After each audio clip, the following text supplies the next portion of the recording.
Hello, I am Barendipitous, and it is time once again to talk about a new legend in Brawlhalla. And a new legend means new lore. That's my favorite part about every new legend there.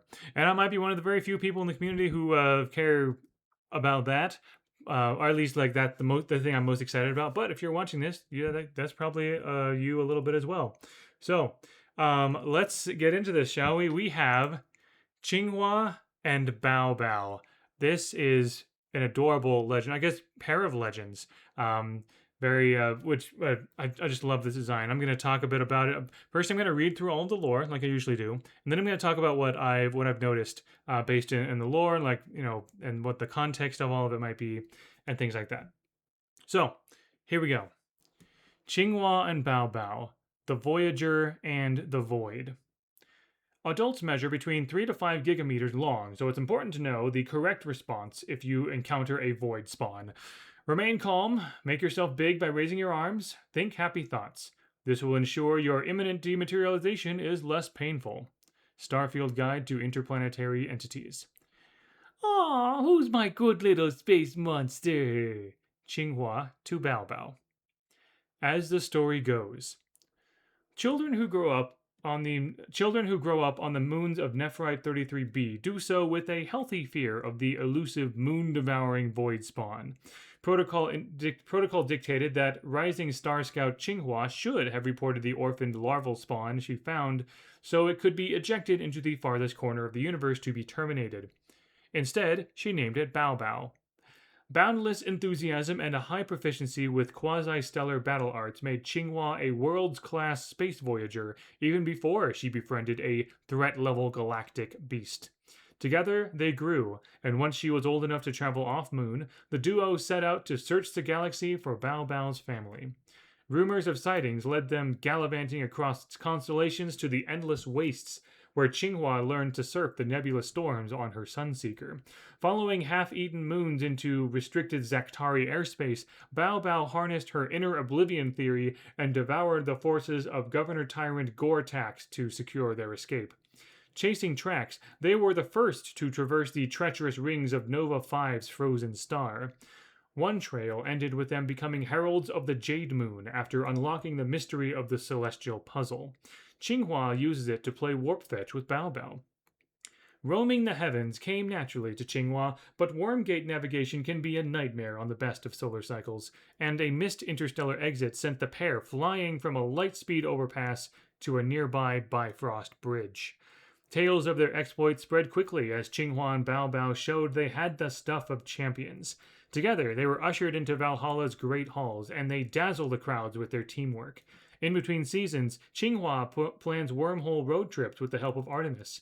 Even in Asgard, the search for the missing void spawn continues. Such delightful lore, as always. Such a delightful pair of characters. I guess this is a legend, but this is the first time that we have two characters as part of one legend. It's kind of like Popo and Nana for the ice climbers in Smash Brothers, and so forth. So, a couple of things to note. So this is, of course, a space character, a space legend, and we had all those teasers that was focused on space and kind of stuff that kind of showed this little guy. And we know this little guy's name is Baobao, and now we have all the answers for the answers for all the messages the stars have been giving us. So Q and BB. It refers to Qinghua and Baobao. Q and BB. They are known as the Voyager and the Void. And the stars told us Void and Voyager. So at least that's what I interpreted from that. Of course, we learned the stats already. The mention of Zaktari showed that even though Qinghua is clearly not a Zaktari, as far as I can tell, they ran into Zaktari. Not Vrax. Vrax is not mentioned in here, but Governor Tyrant Gortax. Baobao harnessed her inner oblivion theory to devour Governor Tyrant Gortax's forces, and they escaped from Zaktari airspace, or Zaktari space, which I think is hilarious. I don't know if Vrax would be happy or upset about that, because on the one hand, maybe we don't know if Gortax was working under Vrax, or if he was like Vrax's successor or predecessor or anything like that. Who knows? But also the Endless Wastes. I believe that is mentioned in Reno's lore as well. I'm pretty sure. Reno, yeah.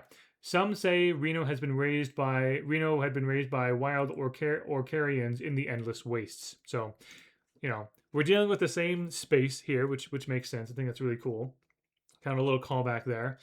Um, also, um, I'll talk about the whole Jade Moon thing in a little bit because there's quite a bit to talk about there.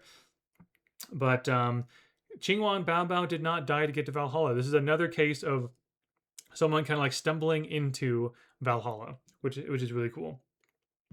And now they're fighting in Valhalla as a legend, working together, dazzling crowds with their teamwork. I like that Qinghua plans wormhole road trips with Artemis's help because Artemis would know a lot about wormholes, and so it was through a wormhole navigation mistake that they ended up here in Valhalla anyway. And so with Artemis's help, that Artemis would be able to help them with their to improve their wormhole navigation because Artemis makes wormholes. Um, and I guess most legends have some kind of like goal or something that they're trying to achieve that can like something that can allow their story to continue. For in some cases, like Bodvar is exactly where he wants to be, and he's just like he has attained his goal. Most other characters had some kind of like goal or motivation, and this one for Qinghua and Baobao, they want to keep finding Baobao's more void spawn apparently. Um, apparently a void spawn larva is adorable, but who knows what they actually look like when they're fully grown. So the names Qinghua and Baobao are interesting. So there's a lot going on here that is inspired, but there's several things going on here inspired by Chinese mythology.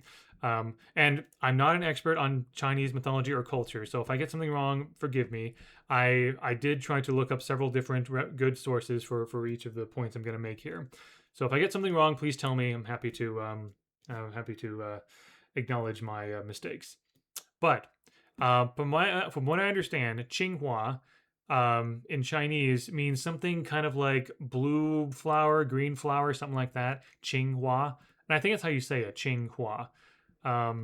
And that also happens to be the word used to describe the blue and white porcelain that you see. If you look at Qinghua's like dress and her boots, it looks like the classic like blue and white flower porcelain. There are lots of other video games that and lots of other art that reference this pattern. League of Legends, for example, has a whole line of skins inspired by this kind of porcelain. So Qinghua has Qinghua pattern on her, which I think is really cool. Baobao, I believe, is a Chinese word meaning like baby or treasure or like precious treasure or something like that. And so it's kind of like, by my understanding, you kind of look at it like, oh, baby, oh, Baobao, aw, and that kind of thing. So that's the void spawn's name. That's what Qinghua calls her. So, and they're both her. Her pronouns are used for both of these, as far as I can tell. So Qinghua and Baobao, lovely. And then the fact. So if you didn't know already, if you couldn't tell already, this legend, I think a core point of this legend of Qinghua and Baobao's design as a legend, like visually, their signatures and their lore, is based off of the moon rabbit legend in Chinese mythology. I think there's a goddess named Changya. Is that how you say it? Changya and the moon rabbit, or Changya and the jade rabbit. I don't know the legend very well myself, so I won't go over the whole thing. But you can easily find, like Legend of the Moon Rabbit or Jade Rabbit and Changya, CHANG''E, I think, is how you spell it. So, but yeah, because I'm not an expert on Chinese mythology, I'm not going to try to go over the story here, but I encourage you to look that up because that will give you a little bit of insight into the inspiration behind Qinghua and Baobao. And in their lore, it says one trail ended with them becoming heralds of the Jade Moon after unlocking the mystery of the celestial puzzle, and that Qinghua uses it to play warp fetch with Baobao. You see like Jade Rabbit like inspiration in the helmet as well. Up there, Baobao herself looks kind of rabbit-like, and then there's also a jade necklace that Qinghua is wearing. So I think that's really cool. This is basically like the Brawlhalla universe's version of the Changya and the Jade Rabbit legend, which is really cool. So those are all the things that I could get from the lore. I love whenever a character expands upon a space that we're already aware of, and now we know a little bit more about what space is like, out in the Brawlhalla universe. I wanted to point out one more thing, though. This is not mentioned in the lore. This is a little bit of lore in the tags. Sometimes the tags can tell us something. Okay, so if we look at these tags, so we have we have the weapons, we have outer space, we have pet owner. That makes sense. Bot, and hat wearer. Book club. Qinghua and Baobao are part of the Valhallan Ladies Book Club. That's not mentioned anywhere in the lore, but we have another member of the book club. Fate is also in the book club as well. I wish you could click the tag to kind of get a list of everyone who's in it. But Fate, Scarlet, Onyx, and Qinghua and Baobao are all part of the Valhallan Ladies Book Club. So I think that's really cool. Love to see it. That's this book club is really getting to be a really this is the kind of book club I would love to join, even though I'm not a lady. So I don't know if I would be able to be an honorary member of that or not. I would at least be able to be a librarian. So there's that. I just noticed too, Bao Bao's mouth, when her mouth's open, is there's space in there, like void and whatever. I don't know if void in this case is like the same as wormholes for Artemis or anything like that. I don't know if they're made of the same thing. I don't know how all that works. But it's cool. We have a really cool outer space thing going on with Brawlhalla.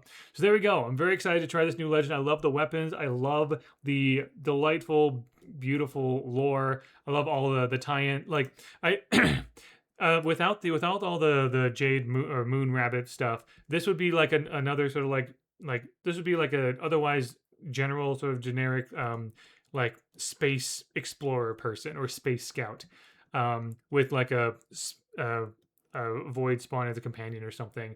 But adding all this stuff with the Chinese mythology makes this character really, really, especially cool and interesting to me. I mean, I love space themed legends, but adding all that Chinese mythology stuff with the Qinghua patterns, the Legend of Changya and the Moon Rabbit, just makes that all the more cool and special to me. So well done once again for another really cool visual and narrative design for a new legend. So anyway, what do you think of Qinghua and Baobao? Let me know in the comments. Let me know if you think I missed anything. What do you think about their lore and so forth? But yeah, excited to play with this new legend, this new teamwork legend out on ranked. So anyway, thank you very much for watching. Hope you enjoyed, and until next time, all the best.